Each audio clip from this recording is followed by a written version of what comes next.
Ooh-wee, ooh, I look just like Holly's buddy. Oh, oh, and you're played by Leslie Sharp. I don't care, but you can stream the show anywhere. I don't care about that. A question. Yeah. Apart from, the obvious, why on earth did you do that?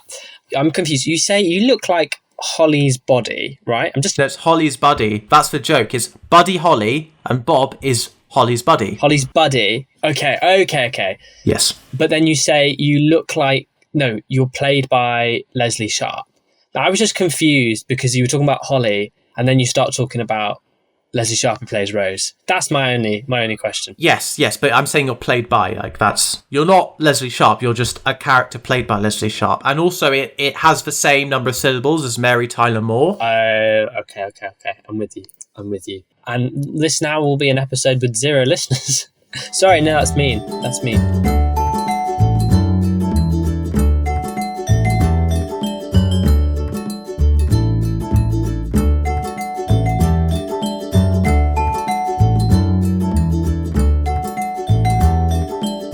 There's that feature I've noticed on some podcasts where you can like a YouTube video add chapters where you can just go, feel free to skip the opening bit and get straight to the juicy content.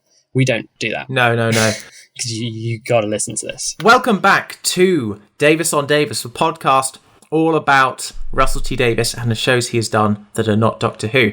I am Louis Davis, and I'm joined by Zac and Louis. How are you doing? I am very well. Again, it feels like we've not recorded one of these for ages, but our release schedule is regular, so the listener will have no idea that both Louis and I have grown massive beards since the last time, because I don't know why this is an image that we've washed up on an island in the middle of nowhere and haven't been able to access razors because it's been such a long time. Wait, I can't see your beard. Lean into the camera a bit. You can just see I've got a couple of hairs here and there. I don't know if you can... Okay, I need to say something very important to the listener.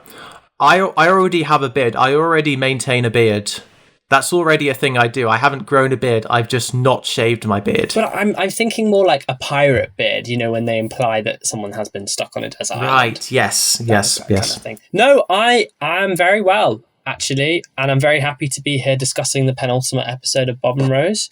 I feel like I'm obliged to tell you what I've been up to, since you didn't ask. Well, yeah, tell us. Since we last met, what the hell have you done? I have been throwing myself into science fiction that starts with the letter D. I am, of course, listener, talking about the fact that I finished Dune by Frank Herbert yesterday. I finally finished all 532 pages of my edition, and I've started reading Dune Messiah. I don't know if the listener has read Dune. The author Frank Herbert, we've talked about this on the podcast before, because after I'd gone to see Dune Part 2 and the whole world was obsessed with Dune Part 2, that really dated that episode of the podcast, and I'm here to continue to date this episode. Frank Herbert said that Dune, the novel, has something of a coital rhythm. That means it's paced like having sex. It fucks. In the sense that it starts off really slow and it feels like nothing's happening. This novel fucks. And then in the last 30 pages, it climaxes very quickly and then proceeds to just end. And I was kind of obsessed with the way that the novel ends with Paul's mum talking to Chani, Paul's concubine, about what it is to be a concubine. And then the novel ends. I'm obsessed with that. Because you think it's a novel about Paul Atreides becoming the Messiah. And no, it's actually about what it is to be a concubine. It's about masculinity. It's about male-dominated societies. It's about male violence, I was fascinated by that. Also, what other... again, this is going to date it. Louis and I had a conversation before we pressed record about the other science fiction IP that starts with D. What to say... that last night, because we were recording this on a Saturday, we watched an episode of the new series of Doctor Who, written by Russell T Davies. We won't talk about it on this podcast because we don't talk about Doctor Who, so we've got it all out of our system. But I'm just going to say I've been loving that. Let's just say there's a prime number and an imperial unit of measurement. Let's just say that. So that's been sort of taking over a lot of my thoughts at the moment, because as I spend each day of the week counting down until the next episode. Did you know that if you ask someone to pick a number at random between 1 and 100, the two most common numbers that people choose, if you ignore 69, are 37, and the number that's digits backwards. Is that real? Yeah. It's because 3 feels random and 7 feels random. That's crazy. Isn't 7 the world's favourite number? Yes, unless you're Buddhist, and then it's 6. Or maybe no, I think Buddhist is 8. I think it might be Taoist. The numbers 6 and 7 are revered in many cultures. But so is just about, you could say that about 3. Well, you could say it about 3. Well, I'm not going to. Instead, I'm going to ask you, Louis, what have you been up to? After getting back from Germany, let me just say, Cologne has some of the best food you'll find in all of Germany. And some of and their signature local style of beer, Kolsch, is to die for. But that's all over now because I got back from Germany. I did have a day stopover in Zurich, beautiful city. But sort of since getting back to the UK, I have regressed a bit because I had that sort of classic post-travel sickness and I generally can feel quite groggy from sickness for a while. What I really did to sort of pass the time, and also because I have been thinking so much about Doctor Who between the weeks when it's come out, the way I fill the time is by binging Doctor Who from the Third Doctor onwards. So, I'm Pertwee maxing, I'm Delgado pilled, I'm really in a mental state right now. That I was not expecting you to say that. Bloody hell. No, I genuinely am Delgado pilled. Like, he is an amazing actor, and it is such a tragedy that he died so soon, and we didn't get to see more of him as a master. And also, like, the way he talks about the Doctor sometimes. Like, there's a bit where he talks about how, he wants to defeat the Doctor and he wants to sort of be the one to end the Doctor, but he knows that the Doctor is good at defeating him and that'll keep happening often. And he says that that's fine because it'll make, when I finally get him, it'll be so much more sweet. And there's moments where, like, he's knocked the Doctor out and it's like, you could kill him now. And it's like, no. I need to make it satisfying when I defeat him. And I'm just like, you are gay. Like, you love this man. I was going to say, it is no wonder that people have been shipping these two characters. Yeah. Like, they have so much more chemistry than Ten and John Sim, like... Well, I thought you were about to say Ten and someone else, and the fisticuffs were about to come out. Oh, no. I mean, like, as far as, like, Doctor Master pairings go. Yeah, no. Because, there's a bit of that when Harold Saxon dies, but... Yeah. What you need is the fact that, like, we're in a time where we can't be openly gay, so we have to resort to filling the roles of hero and villain who sort of keep admiring each other and both recognise that they are so much better than everyone around them, Talking of being gay, I can hear some alarm bells ringing in the background that we're lurching dangerously into becoming a Doctor Who podcast. Oh, don't worry. I was like, I got to keep this gay. You know what I mean? Mm-hmm. I got to keep it gay. Mm-hmm. And in sticking with keeping it gay and not necessarily keeping it Doctor Who, let's talk about Bob and Rose. Woo-hoo. Let's remind... What were you about to say something? I just did an R movement because I'm hyped. Let's just remind the listener of exactly where episode 4 ended, because that colours the opening of episode 5. And we had the protest in the centre of Manchester where Monica, that's Bob's mum, roused Pa, that's Parents Against Homophobia, to stop a bus in the street. Then the news crew came and was broadcast on the local news, which Rose's family saw, Monica declaring that she has a gay son who has a girlfriend. And that's very much where we left off. She's now outed her son and her son's girlfriend to, well, not quite the world, but certainly everyone that knows them. Everyone who watches ITV News Granada. Exactly. It's actually mad that ITV region names, because, like, they don't really have any relationship to where they are. Like, what's Granada? It's in Spain. Exactly. I will say a funny story is someone who is on the fringes, I'm going to describe myself as existing on the fringes of people who work in television. Yeah. In that I want to work in television and know a handful of people who have/do.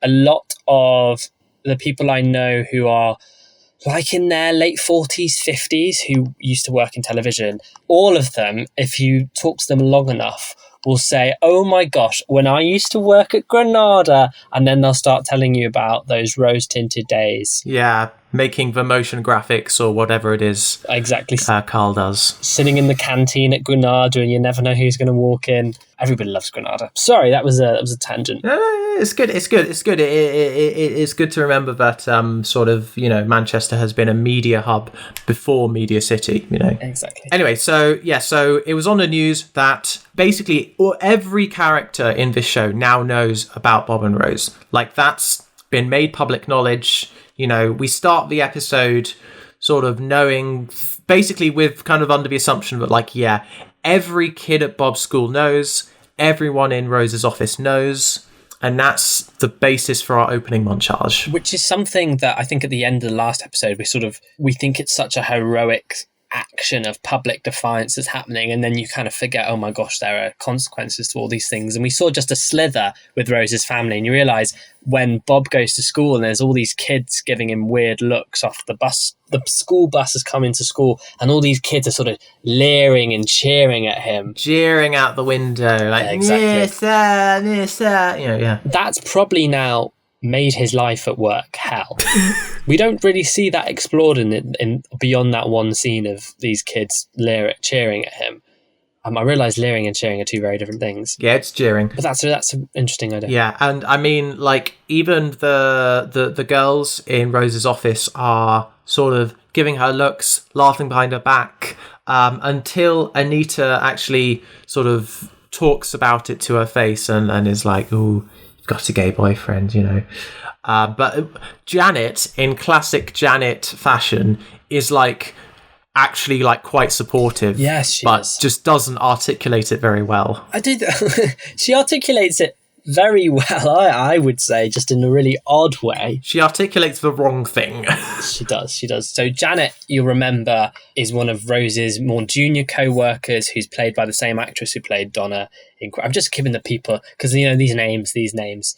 She says that Bob is like the gas board, because nowadays, by which I do mean 2001, you get your water off the gas instead of getting your water off the water and the gas off the gas. Yeah. I mean, hey, it makes sense in the timeline of privatisation, right? You get more bang for your buck, I suppose, from Bobby Bothways, which is the nickname that Anita gives to Bob in the office. Yes. Which seems to be... Next time you meet your bisexual friend, you should definitely call them that. Well, it does feel like... That's a bit of advice for you at home, kids. A biphobic slur. Bobby Bothways. It's the alliteration, Exactly. Even though it's been sort of... It's now that struggle that we've seen Bob have in insisting that he's not bisexual, he's just a gay man that's in love with this one straight woman. Yeah. You've got Bobby Bothways, Rodney Wrong Way, Andy Anal Play, Oh gosh.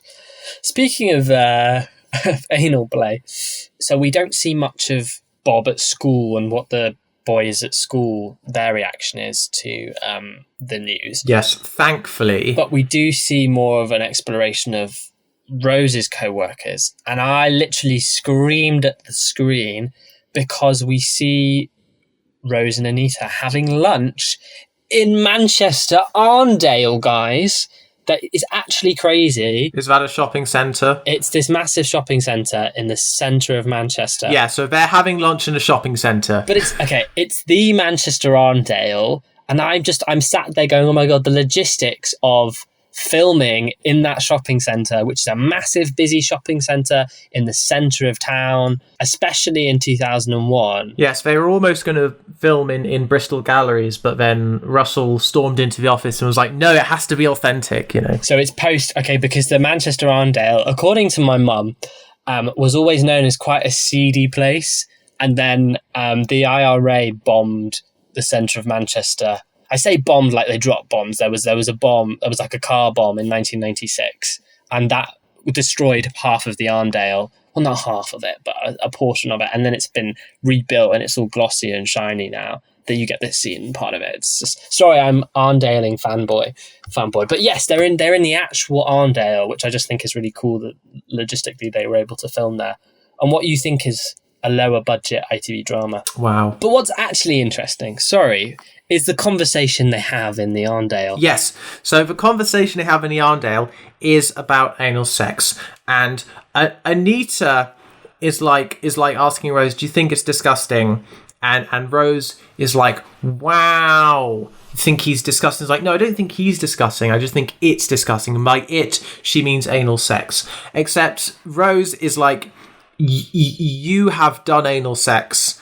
And she's like, yeah, but, you know, I mean, imagine it being done to him. And I'm like, you know, that's like even less bad, because if Bob is penetrating you, then, you know, you don't need to worry about that. Just not to go into it too much, but it is like, I think it's supposed to be nonsensical, but also it is so nonsensical. I mean, Louis doesn't understand that verse people do exist. I mean, okay, well, no, I think Anita is assuming that he would be a bottom, right? Like that is what she says, right? So that's what I'm saying about what she's saying. I think she assumes that all gay men, or which I think a lot of homophobes do, is that all gay men take it up the backside, which is statistically impossible, given that... Sorry, now I feel really crude here. Someone, you know, it takes two to tango. Yeah, I mean, it could just be that everyone takes turns, you know. Homophobes are surprisingly egalitarian. Yes, exactly. But no, it's an interesting... The interesting thing that she says is it's like... I've been bandying around the word homophobe. Is Anita a homophobe? She says she doesn't have a problem until you think about things physically, which is usually the kind of semantics that people who are homophobic use. All while eating a banana. Yeah. I think it's Rose that's eating a banana. I thought that was interesting symbology. Not to be homophobic, but gay guys... to do a vine. Yeah, and then Rose... notices. Yeah, very thankfully, this conversation is kind of cut short, because Rose sees a sight even more horrific than the James Bond magazine. She sees her mum working in a card shop. Dun, dun, dun. Which is why it was so important that this scene was set in the Arndale. One of them got, like, possessed by Writer, like, we must eat lunch in the Arndale, and then just... They just drifted there and just to set up this, yeah. Yeah, exactly. And so Rose does this weird thing where she goes in and she pretends to buy a pink bow and then wants to buy a blue one.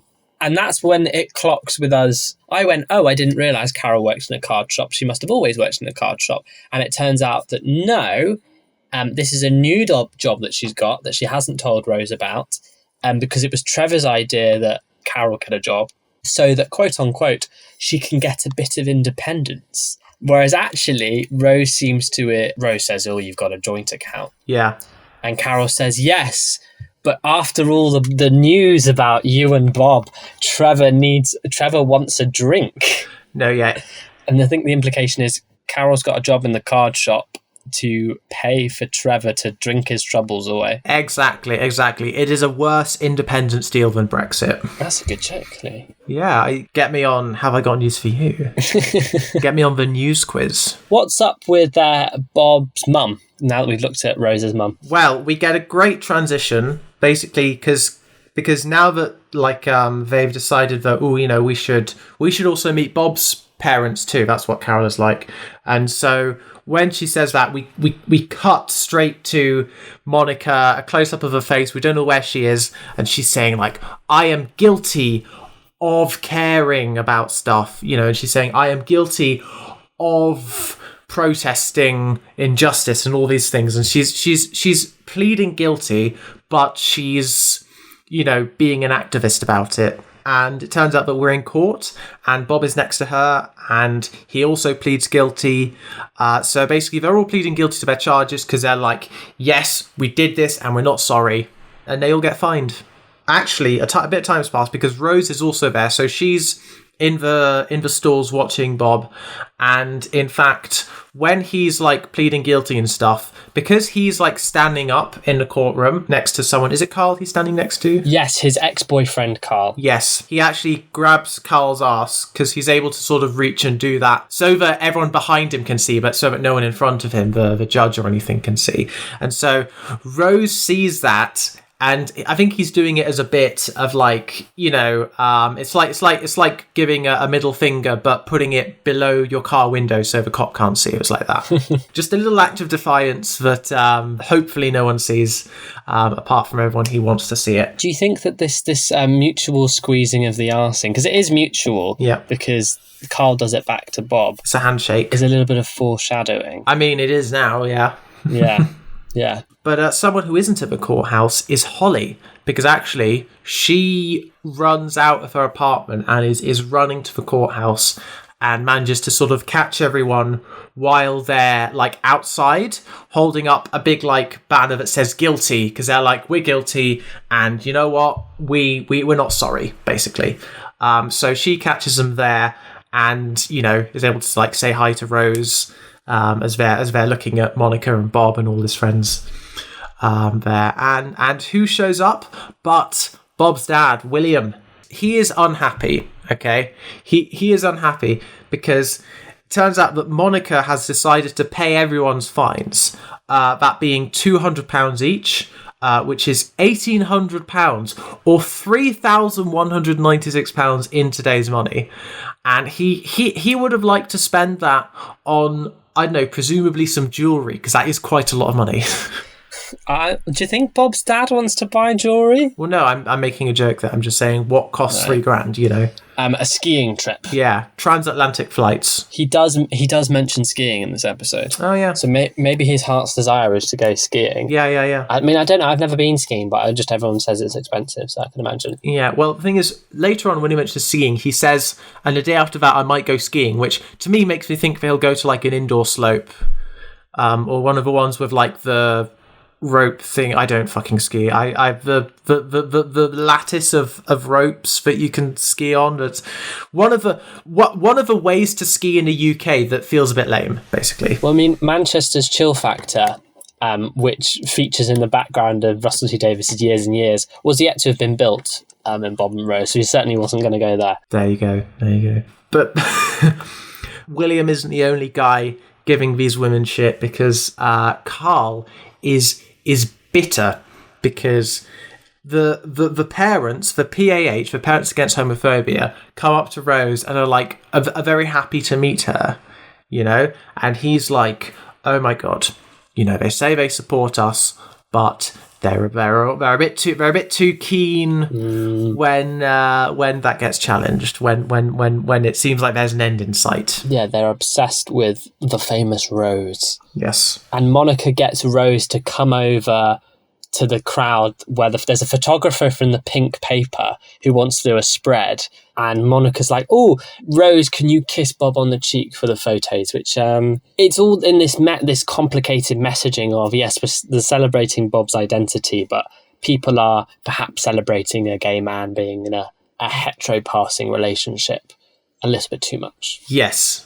I think Monica is like accepting of Bob's Bob's like sort of identity and the idea that he's still gay, but yeah. I think she is down with it, but I think that she also recognizes it as a way to turn heads. Yes. Ooh. I think that's her angle. And other people, it's the phase ending kind of mentality. Yes. But I think for Monica, it is turning heads. But I think she's a bit out of touch with everyone else, because I think she's the only person of her generation that gets that. Yes. And almost she doesn't understand. I don't think she understands that that's the way it is. Yeah.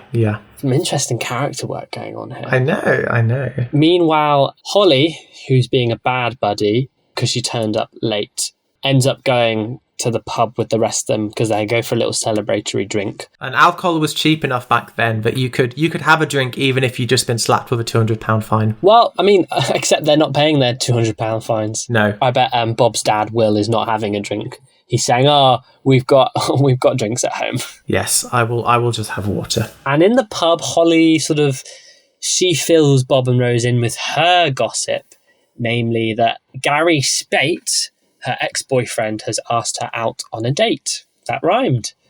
And I love this little scene. It's another mastery of dialogue, because Holly is talking like she's giving exposition. She's just saying what she wants to say, regardless of where the conversation is going. Meanwhile, in between bouts of Holly trying to talk about herself, Bob and Rose are more interested in having this conversation because Monica has come over and invited Rose's family round to their house for dinner. And then in between Holly talking, Bob and Rose are reacting to this. Bob's like, "Oh, I really don't want to. I don't want Trevor round to my house." Yeah, we're anti-Trevor here. You know, they say you should be tolerant of everyone, but you cannot tolerate James Bond fandom. No, we draw a line there. And then after that scene, we skip to that dinner. So now we have two scenes where that two-way conversation where Holly was talking about her date and Bob and Rose talking about their dinner. We now see the date and the dinner. In the classic fashion, they cut in between each. So what should we talk about first? I think Holly, because hers is quicker. Okay. And hers starts first, yeah. So this is the thing. So in the pub with Bob and Rose, Holly is like, "Oh yeah, he recently like broke up or like got divorced and he phoned me." And I was like, "Oh my God, wow." But it turns out we learned from her date with him, with Gary, that she phoned him. She's a serial liar. Oh, yes. I mean, it goes on from there because basically, obviously, Gary has had this marriage and has been in a relationship this whole time. And it's pretty apparent to the viewer that Holly has not had anything close to that. And so she like makes up her own story about having a partner who she loved very much. And then he's like, "Oh, why'd you break up?" And the thing is, the moment she starts saying this, I just knew what she was going to say. I just knew that she was going to say that he had died. And so she says that he died. And that silence represents death. No moment of silence. And also Gary seems more interested in the football than in Holly. In fact, when he brings Holly the drink to sit down, he's like, "Actually, could we swap places? Because I want to look at the game while I'm talking to you." And where she's sitting, you know, she could see the game, but he wouldn't be able to. So that's his priorities, basically. When a goal is scored, he like jumps up. It's really painful, actually. It's not much of a date, is it? No. I believe then after that, we fast forward to later. Gary walks Holly back to her car, and he seems to have had something of a nice time because he says, "Oh, we should go for a curry on Tuesday. Let's do that." It's one of those funny things where you realise that dating in the age before instant messaging, you kind of have to make plans there on the spot, I suppose. Whereas I've been on dates where someone has said, "Oh, you know, we should do this again sometime," and I go, "Oh yeah, I'll text you," and then proceed never to text them ever again. So I have found that it is much better to make plans, even now, to make plans like sort of at the end of one date before the next. I've done that, and you know, I make sure to do that because I know that is or even just for like meeting friends and stuff and yes, and everything. I do make a point of doing that. But this is the scenario where, what if, like me, you don't want to do that second date? You've got an easier way of wiggling out if you say, "I'll do it over text," and then it just will never end up happening. This makes me sound like a horrible person. The bar's low these days. But not as bad as Holly is here, who agrees to this thing on Tuesday, gets in her car, immediately phones Gary's home phone, leaves a message on her answer machine and says, "I'm not going to be able to make it on Tuesday. I'm sorry. I need to sort myself out. Nobody died. I lied. There's somebody else. Yeah. Goodbye. It was nice to see you today." This is crazy. She admits to lying. When I saw that, I was like, what's going on? I need to keep an eye on her. This is very peculiar, her admitting to one of her lies. Although she says there's someone else, which actually that could be true because of Bob, you know. Yeah. I mean, there is someone else. It's just, it's not as simple as there being, but like, yeah, I thought that was crazy. I thought, is this a turning point for Holly? I would say not really. No. At that moment, I wondered if it might be. Yeah, it's an odd moment of self-awareness, but I think it's just this particular moment. And I think this is the point in the show where, without a doubt, because I think we've questioned Holly's motives towards Bob, I think without a doubt, she is plain and simply in love with Bob. And she really she wants to be with him, and it's this going on a date is all sort of part of that. Almost trying to make Bob jealous, even though it's never going to, and it doesn't. Yeah, he's just finding out she's got a date. He just probably thinks, good for her. She kind of needs one. Like, yeah, she can stop taking up my time whilst I'm trying to have a relationship with her. Yeah, Not the nicest thing in the world. But there we go. No. Meanwhile, we've got the dinner. We've got a juicy dinner, a big juicy. I don't think they're eating steak, but a big juicy conversation at the dinner between Bob and Rose and Bob's mum and Bob's soon-to-be stepdad and Rose's mum and Rose's soon-to-be stepdad and Bob's parents. Yes, that's the right one. Well, I don't know though. Bob could have a stepdad sometime soon. Well, we'll get to that. Yeah, we'll get to that. So everyone's round at the dinner table, and my highlights include Carol invites Bob's parents to her wedding, which we find out is happening this weekend, this Saturday. So it's come around very soon. I think we did hear in the last episode, but basically they said it'll be 5 months since we've met. No. So it was not going to be long. I thought it might be episode 6. I thought it might be the series finale, but actually it's happening this episode. And there's this sense that Carol sees Bob and Bob's family as here to stay and an extension of their family, almost as if it's Bob and Rose that are getting married, which is interesting given that it feels like they haven't known each other very long. No, but I mean, I think Carol needs some in-laws or some kind of circumstance friends, some friends where there's more things holding you together, so you're not going to drift apart because you'll have something connecting you together, but also like, just to not feel so lonely. I do worry about Carol because I think she is pretty isolated. But then there's a complex layer to that because of the different socioeconomic statuses of Bob's parents and Rose's mum, in that Monica and William are clearly very upper middle class, very wealthy, live in a lovely home. And as has been particularly emphasised, Rose's mum barely has 2 pennies. So what's the expression that's just left me? Doesn't have 2 pennies to rub together and make that sound that they make from SpongeBob. Is it SpongeBob the like rubbing the? No, he rubs 2 pickles together. I think is in SpongeBob. Anyway, that's why Rose had to move back in with her mum. Had to help support her mum, and that's why the stakes are so high with this debt that we know that Trevor has. We still don't know the cause of it. We still don't know the size of it. No. And is he taking advantage of this woman who is already in quite a vulnerable scenario with her own economic status? Yes. So there is that complication, that undertone between these 2 different families, which comes in ebbs and flows in the episode at moments. Yes, 2 houses quite unalike in dignity. And then the conversation turns because Rose seems obsessed with bringing up gayness at dinners that Trevor and Bob are both at. We saw it when Bob met Trevor and Carol for the first time when she said that James Bond is quite gay. And here she is an awkward conversation accelerationist. You can see by the way that this is directed and the cuts towards the characters. Rose's aim is to get Trevor to say something homophobic, to get Monica to like click into gear and go all hard allyship in order to put Trevor in his place so that Rose can get the pleasure of seeing that happening. And Trevor does start going off and saying, it's all just a phase. I used to be in the Navy for 5 years. Everyone used to do it, but all the boys are now men grown up with wives. And Monica's just like, each their own. And she doesn't respond. Yeah, Monica. I think Monica fights a lot of battles, and so at this point, I think she's good at choosing them. I also think there is the subtext of in their house and at this table, because we see. I think William, Bob's dad, is sat at the head of the table.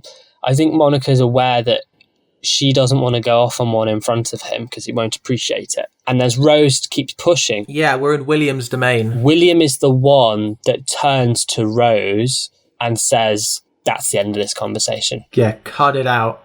But like the thing is, even after the Navy thing, Rose keeps prying on it, and she's like, okay, but like, what about, gayness being caused by experiences in youth? And it's like, Rose, you're putting the cart before the horse. That's exactly. Sure, some cishet psychologist might think it's that way around, but come on. She's just saying what she will. What she read in a book. To spark the conversation. Yeah. I think it's really interesting because the way then that William puts Rose in her place to stop the conversation. Yeah. It feels very uncomfortable, feels like almost like a social faux pas, in the sense that when you have guests in your house, your guests can do no wrong, but when they do go wrong, to be put in your place, it's uncomfortable, I find. Yes, mi casa su casa. I think Rose now has like two stepdads, Yeah. Now she's got Trevor and William. Monica then proceeds to change the conversation and ask Carol about her shop. Carol explains it's not her shop, it's just a shop she works in. And Monica's like, oh, do you sell wrapping paper? I must come and stock up on the 75 types of wrapping paper that you have. And that's dinner. What an anticlimax. Yeah, the dinner ends. And Rose actually apologizes to Monica and family for like her behavior, just for sort of she just acts like that around Trevor, and William is like makes like a snide remark, like, you do get an air of patriarchy off of him, like he if he could put a muzzle on Rose, he would. Go on, an image. I think the thing that most sticks out is it's awkward between Rose and Bob's parents. But the one person who really stands up to her and interrogates her about it is Bob. Because Bob turns to her and says, you were just using me as a prop because you hate Trevor. It wasn't about you standing up for gay people, for me and my gayness. It was about you hating Trevor. He questions, where did you get all that childhood psychology stuff? Oh, did you read it in a book about gayness? And it's at this moment where Rose confides in Bob about Trevor making a pass at her, which feels like a big moment. Yes. And Bob kind of just shrugs it off. He's like, nah, no, he didn't. Oh, come off it. Well, no, he's like, really? And I think then he believes it. Like, he's like, really? Oh, no, because he's like, oh my God. He does like register it. It's so out of the blue, but it's kind of, he needs a moment to process it. And in fact, in the next scene, we do get more of that, because now they're using the internet to try and investigate Trevor more. And we get more of this idea of basically like, does Rose want to take down Trevor for noble reasons? Is Rose after the truth or after a win? Is she protecting herself? Is she protecting her mother? Or is she just not protecting anyone? I think it's interesting. Yeah, it's just tearing down the relationship. But in terms of relationships, we get a really interesting insight into William and Monica, because we follow them to their bedroom, or rather William's bedroom. It's an odd moment because you're so used to seeing Monica in the previous episode being loud, being proud, being in control in scenarios. She's in charge of Pat. We've had hints at the dinner table that this is not the case in their house.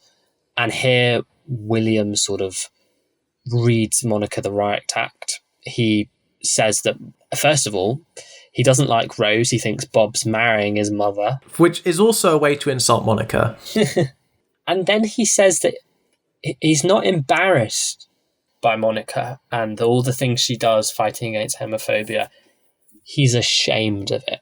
And that is some cold dialogue. And what happens is that then leaves Monica, does not stay the night in her own home. I'm like, I'm done with this dude. Get him out on the street. Him and Trevor can go away and find a flat share or something, Meanwhile, Bob says something really interesting to Rose. So they're kind of talking about Carol and Trevor's relationship. And he says, like, Rose is sort of wondering about her life. And he says, like, I don't think you're going to end up like your mum, in her 50s. Like, she'll take anyone who'll have her, because I plan on staying around that long. Yeah. I plan on being here when you're that age. And it's a very sweet moment. Naturally, it's immediately interrupted by Monica arriving at his house. Yeah. announcing that you won't know I'm here. I'll just tuck into the spare room. You carry on as you were. But she says that very loudly and clearly is interrupting. Yes.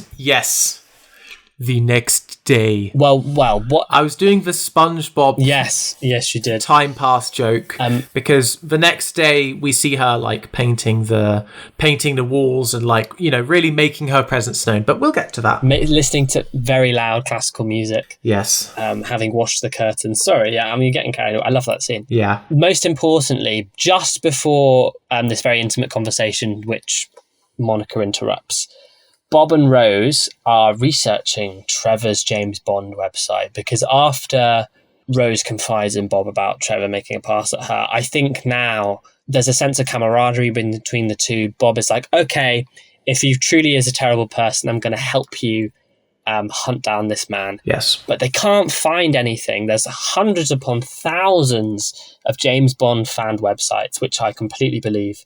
So Bob's like, I know a guy, and sends an email to his friend about Trevor Gads to see if he knows anything. No, yeah, James Bond is like the Jesus of violence, so, you know, a lot of guys are going to be into that. Now, the next day, after Monica has come into Bob's house and caused such disruption, Bob goes to see his dad to basically be like, you know, come on, patch us up, stop having this silly fight. And it turns out Will's living his best life. He's walking around in his socks on the bare floor, which, you know, even I'm not allowed to do in my own house. He can eat cheese. Really? Well, because, and this is actually true, if you wear socks but no shoes, you wear out the base of your socks. So I have so many pairs of socks with holes in. Okay. Wow, I just don't wear socks. See, I just don't like bare feet. I do generally walk around barefoot, unless I have been out, and then I don't take the socks off until the end of the day, because I don't think to. But I might start doing that now. I might get my piggies out as much as possible now. Helps protect your socks. Yeah, well, actually, I wear sandals anyway in this weather, so don't even have to worry about socks anymore. He's eating cheese without a plate, which I don't do, because I don't want to get crumbs everywhere. For me, it depends on the cheese. Well, if I'm having a cheese string, you know, that's a different ballpark. If it's a nice brie, you're not going to have to worry about crumbs. No, that's true. But if it's an extra mature cheddar, yeah, then that stuff goes everywhere. And this is the point where William, after Bob's like, oh, you know, just sort this row out, William's like, my schedule's too busy, you know, I've got stuff to do, I think. And this is where he says, oh, I think I might go skiing the day after tomorrow. You know, he's not got time for his wife, as sort of revenge for her not having time for him because she's too busy running Parents Against Homophobia. And apparently Monica tells her son, Bob, that his parents haven't had sex for 6 years. That woman doesn't understand boundaries. No, yeah, but also, like, Bob is relaying this to Holly. Like, he's telling Holly that his mum has said that to her, which is, I think, is quite hilarious. So that's after Bob's gone to see, so he's talking to Holly at work, in the corridor at school. And then Holly does her thing where, without being asked, she's just like, yeah, my date was fantastic. And Bob's like, oh, I don't really have time, you know, I'll call you later. You know, you tell me about your date later. Because, like, Holly does overstate the extent to which Bob ignores her, but he does ignore her somewhat. Yeah. So, like, we'll find out when, like, she talks to Rose, she'll be saying that, like, oh, well, actually, me and Gary were going out for a while, but Bob never asked. And that's not what happened. But I think it is true that Bob does ignore her a bit. Yeah. This is the thing. It's like we're trying to place all of Holly's statements on like a true to false scale, and we're being really scientific about it, I think. Or at least I'm trying to be, and it's probably a bit boring for the listener. Anyway, let's move on. We do get a bombshell now, because we get to basically finding out what everyone's doing on the day of a wedding. And Rose is in charge of her mum's hen do. Holly is on her own and is trying to call Carl to hang out. But Bob is, this is where Monica is playing loud classical music and painting. But Bob finally gets an email from a contact named Terry, a guy who he emailed with Rose to try and find out about Trevor. And we get the intel, we get the juicy details, and it doesn't look good because we get snippets of the email and it's like investigated, lawyers sued, and we're like, okay, what's going on? But it's clearly big, and so he prints this email off and drives over to Rose's house, or well, to Carol's house, I should say, to give it to her for her to decide what to do with it. And so Rose has this dilemma where she's read this email on the morning of her mother's wedding, and she goes, well, I can't, I have to do something. I have to do something now. So she goes into the house, and Carol is in the midst of getting ready. Her dress and her makeup, they're all half on. She's getting ready. She's super excited. Rose comes in and sits down to Carol and says, there's something I need to tell you. And the second Rose starts talking about Trevor, Carol's alarm bells start ringing because she's like, Rose, I know you never liked this man. What have you got to say? And she's trying to like ignore what Rose is saying and stuff. And this is where Rose reveals to us that Trevor used to run a James Bond fanzine, which we all knew, except he printed in the magazine some copyrighted stills from some James Bond movies. And MGM found out and sued Trevor. They sued the living daylights out of him, and yes, that was a joke. And they fined him £30,000. Or, Louis, £53,268 in today's money. Done. Yes. And Carol's response to this is to have a go at Rose. She doesn't believe a thing that Rose says. She thinks Rose has just decided on the morning of the wedding to spoil everything for her. Yeah. And essentially tells her to go away. Rose, you can go be happy with your posh boyfriend, Bob. And also she says, and look at you having a posh gay boyfriend to look down at us with and all that stuff. And it's the moment things get difficult, Carol resorts to homophobia, which until now was like something that we noticed Rose would do. Yeah, exactly. Yeah. Carol is saying, you just go and be gay with Bob. And it's this idea that, and this must really hit Rose's psyche hard, in that Carol says, unlike you, I'm not desperate. I found a man, I found a proper man, but you, Rose, you had to crawl through Canal Street and have a gay boyfriend. And I think this must already be in Rose's psyche, that she's almost some kind of desperate spinster, which we saw explored, I think, 2 episodes ago at the end when she looks out into the club and sees that every man is just like Andy. This idea that yeah, absolutely. The only man she'll ever be happy with is a gay one. And what does that say about her? Yeah. And then Carol calls Rose vile and then says to her friend, we're leaving, we'll go get ready at your house. Yeah, well, people often blame the straight women, but what if the straight men are unpleasant to be around or simply have bad vibes? So true. Yeah. So we fast forward to the registry office, I think. It's like a town hall kind of place. They go to the secular, godless marriage shack, Exactly. And everyone's waiting for Carol to show up. She's not turned up yet. She's slightly late. What's happening? And then they show up, and Bob's like, oh, I don't know if Rose told her. And then Carol gives Bob the dirtiest look imaginable. And Bob's like, yeah, she definitely got told. And so we get ushered in. We're in the room for the wedding. And this is a fantastic scene. All the guests are there at the wedding. Carol and Trevor are at the altar, going through the vows. The secular, godless officiator is there asking Carol if she does. But what's important is that does anyone object? No one objects. Rose decides not to object. I think the way she sees it is it's like sort of Carol has made up her mind. This is going to really financially screw her, but there is nothing I can do. Yeah. Thankfully, Carol has a moment of doubt and decides to just make a phone call, because in the bedroom, Rose did say, look, Mum, if you phone the bank, okay, then you can find out how much money you have. If you look at sort of how much you had in your joint account and like bills and stuff, and you subtract all of that, then it should come out to about £2,000. Just phone the bank, get them to tell you how much there is, and by all means prove me wrong. Rose is really bargaining here, but she's like, I swear it's not about Trevor. You can prove me wrong. And of course, Carol thinks, no, this is just about Trevor, which, it kind of is. But finally Carol comes to her senses and is like, what? There's no harm in phoning your bank.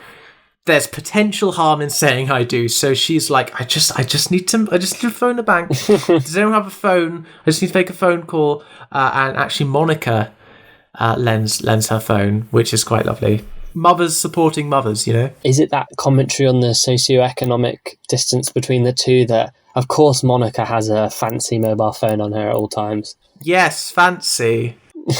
She is a flip phone. Flip phones, but it does the job. I remember when my mum got her first flip phone and it was crazy. Wow. It's funny. My dad technically got his first phone this year because he retired this year, and up until then, all his phones had been provided through work. So he had a phone, but he got his first phone. That's silly. Where are you up to in your recounting of this scene? Well, she phones a bank and Trevor is like trying to say, this is stupid, put the phone down, woman. And he even tries to grab a phone and Monica's like, don't touch her. Oh, wonderful. And eventually she's able to get through to the bank and check out what the account balance is. The joint account password is Blofeld because of course it is. I thought that was really funny. I also find it funny that in a crowded room of people, at your wedding, everyone you ever know is there, and she just says the password out loud as well. on both the accounts, the fact it's Blofeld is a bit embarrassing. For those of you who don't know, that's a James Bond villain. I had to Google that as well. That's the James Bond villain, head of Spectre. Come on. Also, for security reasons. Look, they can change it when they dissolve the account, because she closes the phone and goes back to the wedding to sort of supposedly finish the vows, and Trevor is like saying to the conferentiator, the godless priest, officiator, that's it. Just get on with it. Let's get to the I do. And from here we find out that the amount of money in their account is £32 or £57 in today's money. £32 when there should have been £2,000 or £3,550 in today's money. Okay, Carol has been drained. I will say, when your translations into today's money, yeah, £57 sounds like more than £32. Well, I've got some good news for you, Zach. I know that it is, but £32 feels like no money at all. Whereas I feel like, we could still do a bit of hustling with £57, if you know what I mean. I mean, I think when you sort of have a joint account with someone, that is £16 each. That's actually very true. Or, in today's money, 28.5. £28.50. Yes. Well, I don't know what century you're from, but we don't have half pounds anymore. I mean... Well, we have 50p's. Yeah, okay. I'm one of those hipsters that, like, puts like one digit on the menu to denote 10p, you know what I mean? Yeah. Ooh. Like, it says 32.1, that means the dish costs £32.10. Nah. And then Carol walks back up to the altar where the godless priest is, and then proceeds to say, I don't, and then rushes out. Yes. She yells, I don't. It's iconic. Carol's running down the stairs away from the wedding, and then Trevor's like, you need to come back, we've got an obligation to each other. And then Monica, like, what an absolute queen, she turns to Trevor and says, who's your solicitor? Because whoever they are, mine's better. Mother! We love to see queens supporting queens, you know what I mean? Absolutely. Also, I find it so funny because, like, I feel like the point of a wedding and the mythology around a wedding is the idea that it comes down to the act of saying I do. That's the bit that's sort of symbolic and legally binding, but, there's so many witnesses that it's like fully, signing the contract with your voice. That's what the wedding comes down to, and like I thought the whole point was that you could do everything else and not do that, and nothing would have changed, and that's like the point of but also the point is the commitment you make to each other for the rest of your life. But the point is that the I do, that is the commitment, not like sinking costs into a buffet or whatever. Which Trevor paid for. Trevor paid for the buffet, we hear. But surely he must have, if he paid for it, does he have another account Because it did or did it come out of the joint account? Based on my knowledge of rich people, I feel like you can have money if you're in debt. I don't know how, but you can have money if you're in debt. Yeah. No, yeah. I think it's just called more debt. I'm just wondering, because we get the impression of that Carol has this one bank account that has become the joint bank account. Like her whole life now is being dictated by Trevor. Yeah. But Trevor has this independence beyond Carol. So that's a metaphor for the dominance of masculinity in society. Well, exactly. That is the patriarchy. The patriarchy is bank accounts. But the episode doesn't end there. You thought it might do. That's a big climax, but instead we get to see that evening what happens. So Bob and Rose think, okay, they're going to go out for dinner to sort of debrief from what happened. And instead, Holly ends up phoning Rose to say that Gary broke up with her. And actually, and this, what Louis mentioned earlier about, she sort of fabricates this little story of saying all that they'd actually been together. And so Rose decides that rather than go around to Bob's, she'll go and see Holly, fill in Holly with all the goss, and sort of console her. She even calls Bob to tell him that she's not coming. And when she does that, she's like, God, you're a twat. And he's like, what have I done now? And it's like, just have a think. Just have a little think. So, naturally, Bob is pretty confused and he's going to have to spend the night with his mum living in his house, or so it may seem. I know that, like, the point of the show is Holly's abilities of manipulation, but also the fact that, like, she's able to pry them apart like this and they don't sort of confide. And, like, Rose doesn't say to Bob, because Gary broke up with Holly, and then Bob is like, what, were they going out? That makes no sense. And then have a suspicion. No, it's like she just keeps it vague. She just keeps it vague, and she disappears into the night, and Bob is presented with quite the opportunity, if you want to elaborate on that, Zac. And so deprived of an opportunity to sort of go out with Rose, Carl comes round to Bob's, and Bob says, "Oh, can we go out and have some drinks?" And instead, they end up going around to Carl's because Carl has some drinks, so he can get out of the house where his mother has taken over. We end, as we so often have in these RTD early 2000 shows, two scenes happening at once, where we hear the story of what happened immediately after the wedding. Yeah. Both Rose telling Holly and Bob telling Carl, where Trevor turned up at Carol's house. Carol phones the police. A policeman shows up 7 minutes later and just ends up laughing at the whole situation. And then Trevor ends up going later. And then the conversation turns to sex. Namely, sex between Bob and Rose. Holly asking Rose if Bob would ever sleep with another man, and whether it's fair that Rose stop Bob from doing. Yeah, which is weird, because, like, I think if you replaced man and woman with person, like, it would make no sense it would be like reading the definition of monogamy in a dictionary for the first time. It's like, yes, that's generally the idea. Nowadays there are things like ethical non-monogamy and polyamory, whereby, you communicate with each other about not doing that. But yes, that is generally the plan. I was going to say, it's a little bit more nuanced because... Well, no, it is because of the gender dynamics and, like, the whole sexual politics. If you were dating, like a lot of my friends are bi and are in monogamous relationships, and at no point, as far as I'm aware, have they ever expressed, I love my partner, but I don't want to, I'm happy in monogamy. And just because, I might never have sex with a member of the same sex again because I'm in a opposite sex relationship as a bi person, that's not a problem to them. But then it's the fact that Bob is emphatically not a bisexual man. He's a gay man. And so that whole, like, his entire 99.9% of his sexual identity, theoretically, in what Holly is arguing, is quashed by this relationship. But then, of course, the question is that not every monogamous relationship? There we go. Rose makes the very good point that, they've made a commitment to each other and they love each other. And that is, she makes the point that you've just made, that's what it is to be in monogamy. And then seeing the flip side, see Carl talk to Bob, and Carl is coming up with these scenarios. He's sort of painting pictures of, what if you had the hottest porn star in the world in your bed? would you sleep with him? What if you had a deaf, dumb and blind porn star who could never tell anyone that it happened? Would you do it? And Bob insists no, and he calls his relationship a love job. He's 100% committed to Rose.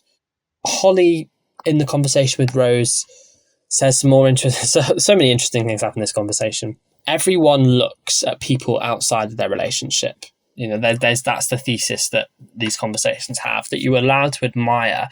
But Holly suggests that when women look at men, they're looking at husband material, whereas men see, and I think the quote is, naked shags. And Bob confirms in his conversation with Carl that he often looks at a man and has sex with them in his head, but that's all it is. It's all just imaginary. Then Holly decides to show Rose cyber shagging, as she calls it, where you can go into a chat room and essentially chat to someone. God, I'm sorry. British sex slang is so unsexy. Like shag, minge. Call it cyber sex. Come on. Oi, love, do you want a shag on the old computer? Do you want a dial-up? Oh, God. Let me see your minge on dial-up. That's it. Oh, God. It's like, no, those sound like words that should pertain to like alcohol or something. Like that's... Yeah, that's not good. We then get this fantastic sequence where Holly shows Rose this gay cybersex site where she uses Bob's username in order to prove that Bob has done this thing. Yeah. Meanwhile, Carl is telling Bob about, the shag of a lifetime. And I think what happens with the username thing is basically because she basically hacks his account by like entering the username, but I think what's going on is there's no password. Yeah. Because Bob hasn't set a password, which is a thing you used to be able to do on some websites. You could make an account and not set a password, and that meant that like your username was the only thing people needed to suss out to like access it, which is I think that's what's going on. I think that's a funny little detail of lost times of the past. So the sequence happens. God, I was so uncomfortable watching this. I did not enjoy seeing this. Where you get Holly pretending to be Bob having cyber sex with Rose watching, whilst Carl describes in detail this sex encounter he's had, and it's these shots of Carl looking straight into the camera, Bob looking straight into the camera, Holly and Rose doing the same, the laptop screen, the pacing gets faster and faster until Carl's story ends and the person that Holly's having cyber sex with finishes. Yes, so you get the metaphor here with the editing. And then Rose leaves Holly's house. Holly tries to phone Bob, but then there's this implication. Now, I've not seen the last episode on purpose. Neither have either. So I don't know if this is ambiguous or not, but I think the very strong implication is Bob goes into Carl's room. He's shirtless. He's got 2 glasses of wine. The implication. Yeah, is after this story, after a couple of nights of drink, after this philosophizing over whether or not he'll ever have sex with a man again. Wow. That's it, and that's where the episode ends. Lots to chew on. Not an abrupt cut to the end credits, because it doesn't go straight from a bit of dialogue to the end credits. Like we get the door like closing in Carl's apartment, all very ethereal, all very kind of metaphorical. Good shot imagery, and then that's where we go to the end credits. So yeah, I was shooketh by the end of that, to be honest. Yeah, I have. So in my head, I think I know one spoiler from the next episode, which I won't say, and this last scene makes that spoiler make sense to me. And I really hope that I had hoped otherwise, but we'll see. We'll see what happens in the next episode when we talk about the final episode, episode 6. Absolutely. But yeah, it kind of, part of me feels this was almost doomed to happen from the start, especially with Holly not liking this relationship and Carl evidently not liking this relationship. I think sort of since the end of episode 2, when they decide to get together, I think it's sort of clear that this show is about their relationship getting tested, and sort of things coming along to test their relationship, these obstacles that they can get over and stay together and be at peace with, but also in order to strengthen their relationship, because, if they can sort of get through these things and it doesn't prime apart, then they realise that, like, I think maybe we are meant for each other. And naturally, those hurdles have been ramping up, and now at the end of episode 5 we are presented with the biggest one. I don't imagine there'll be a bigger one in the next episode, because you've got to sort of wrap up the series and deal with this one, right? Deal with the aftermath of this one. What am I saying? It's a well-structured story. I think this was the most sort of, I don't know, if affecting the scene to me, because I was a bit delirious after the end of it. I was like, no. But that's the point, Now we want to come back in 2 weeks' time and find out what the hell happened. Yes, we do. And so that concludes episode 5 of Bob and Rose. It does. Zach, do you have any final remarks after my one? I'm really looking forward to the next episode, because I feel like a lot of the underlying drama with some of the secondary characters like Carol and Trevor has kind of come very close to its conclusion. And I think the last 45 minutes of the show will really boil down to, will Bob and Rose work out? And I think it's going to be some really juicy character work. That's what I'm hoping. That's what I'm expecting based off. No, I think we're definitely in a position to wrap it up satisfyingly. I hope so. It's not like the end of episode 5 of Flux, where you're like, how the hell are they going to tie all this up in the next episode? I think we have an idea. Exactly. Obviously, we don't know if they'll pull it off, if they'll stick the landing, but definitely feels like in a position where we're confident. We have hope. I kind of don't want. I have loved this series so much, and I love all these characters. It's not like Queer as Folk, where you are supposed to dislike a lot of these characters. Well, not dislike, but not like Stuart's not a person you love and want to give a big hug to. Yeah. Whereas I have liked a lot of these characters, and I've liked going on this journey with them for these last 5 episodes. No, yeah, I think Queer as Folk leans harder into comedy, and so it kind of works. It's that sort of Peep Show, Always Sunny kind of vibe, but with gay people, and also it came before both those shows. But yeah, with this one, it's like, you just want everyone to be okay. You just want everyone to have a good time. Absolutely. So we'll find out if that's the case next episode. Yes. Now, Zach, do you have anything to plug at the end of this episode? Well, Louis, here's the thing. I'm absolutely terrified to plug anything at all, partly because I think it was last episode, the episode before, I plugged the fact that I was doing socials for a Tory MP in the upcoming election, which we now know will be in July, called Dom. Yes. So you made the joke about the social media handle being @condom. Condom. And some people have approached me in real life asking me if this was real and if this was my political leaning. Yes, you're very supportive of safe sex education. And so I have to make a disclaimer. If you've not realised that when I'm making these puns about things to plug, that I'm actually not being serious, and if you actually think...